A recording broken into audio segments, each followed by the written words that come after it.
On weekdays, she's Miss Sullivan, a sixth grade math teacher in Virginia. But on race days, Susanna Sullivan has proven herself to be one of the fastest American women on the roads. Thank you so much for having me. Susanna, I want to talk about Tokyo a little bit.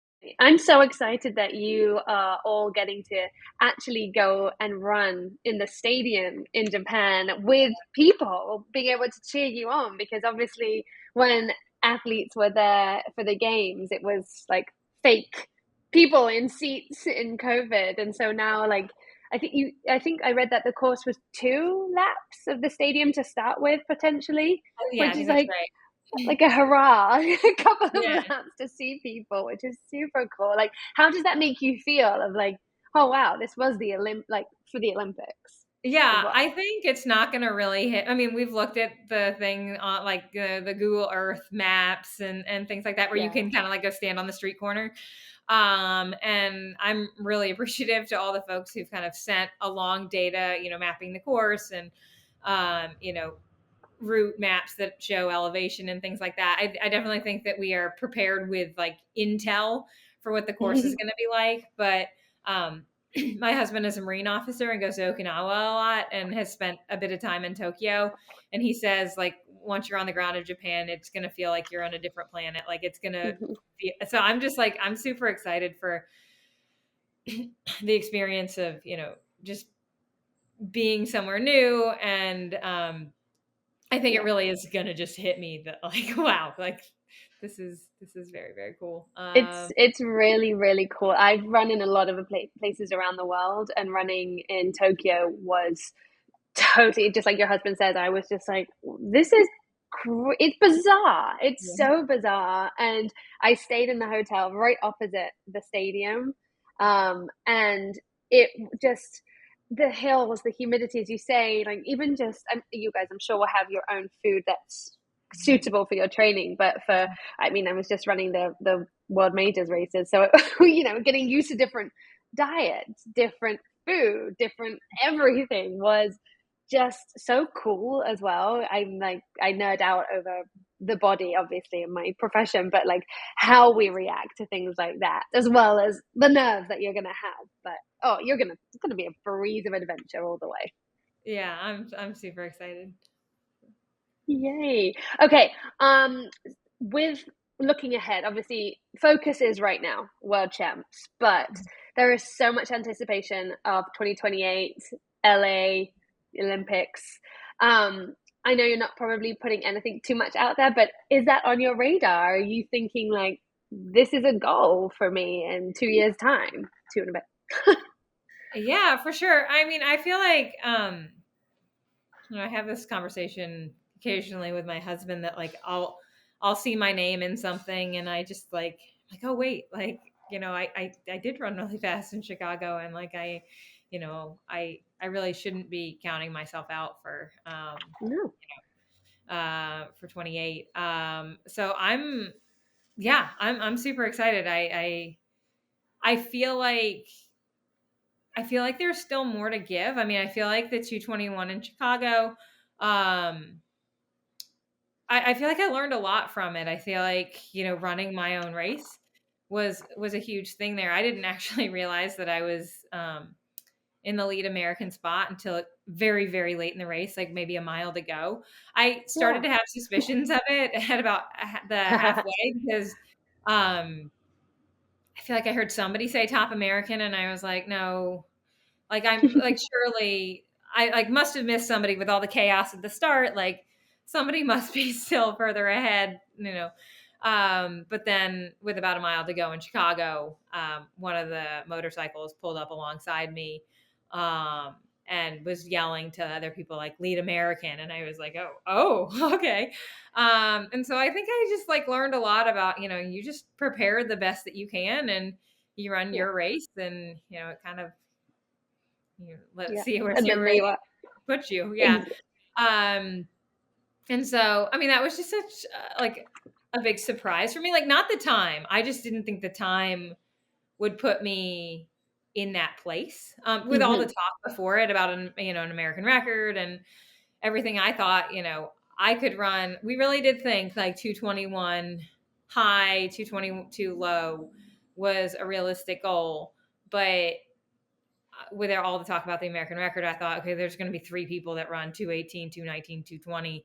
And I'm just like, we knew that my training had gone really well, but we also knew that it was the first time that I was going to, have finished a marathon in a year. And so, or even attempted a marathon in a year. So we just knew that, that there was potential, that things could go sideways, even though preparations had gone really well. And so I think I learned a lot from that.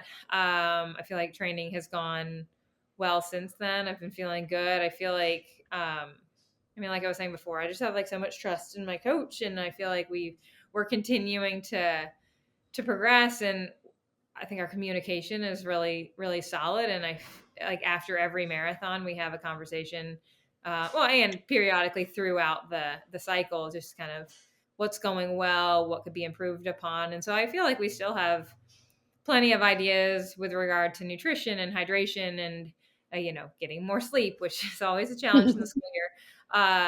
And so I do feel like there's more to give. And so it's when I stop to think like, okay, well, if there's more to give and you're already kind of in this space in kind of the American, marathoning scene, like, yeah, 2028 should be, a realistic goal. So we'll just see. I mean, so much can happen in 3 years, and, Yeah.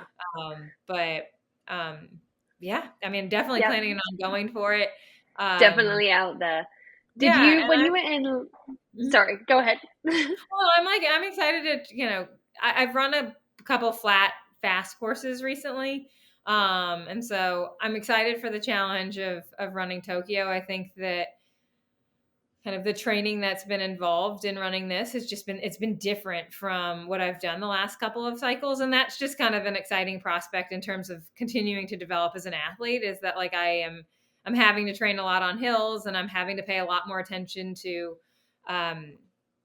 like nutrition and hydration, because like I was saying before, Brooks is putting a lot of energy into making sure that we are prepared. And so we've been actually learning a lot about what I sweat out and like how much I sweat. And that's been kind of surprising to me. So cool. And so that's definitely changed kind of my understanding about what I should be taking in along the course.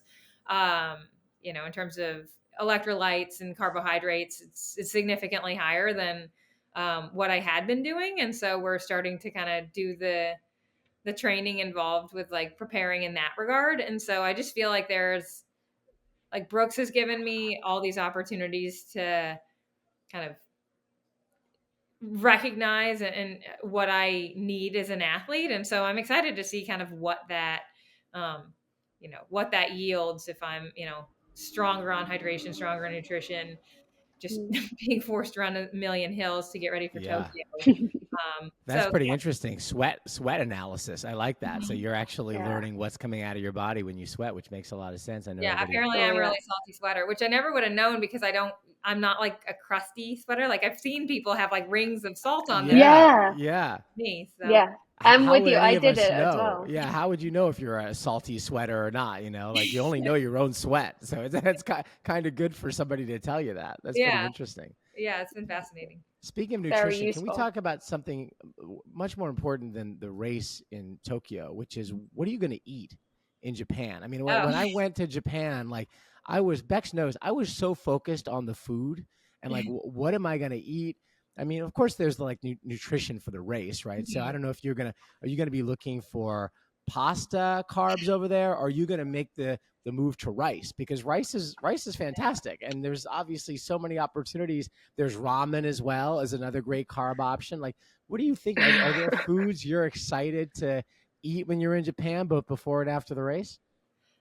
There are. I have been told that I absolutely must go to the fish market and that it's just like an out of this world experience. So, I think I'll probably save that for after the race. But Yes, I would. so I'm allergic to shellfish. So I'm just in the States. I just don't generally have a lot of sushi because I've just been kind of leery of cross contamination. I've also been told that the Japanese are like a very conscientious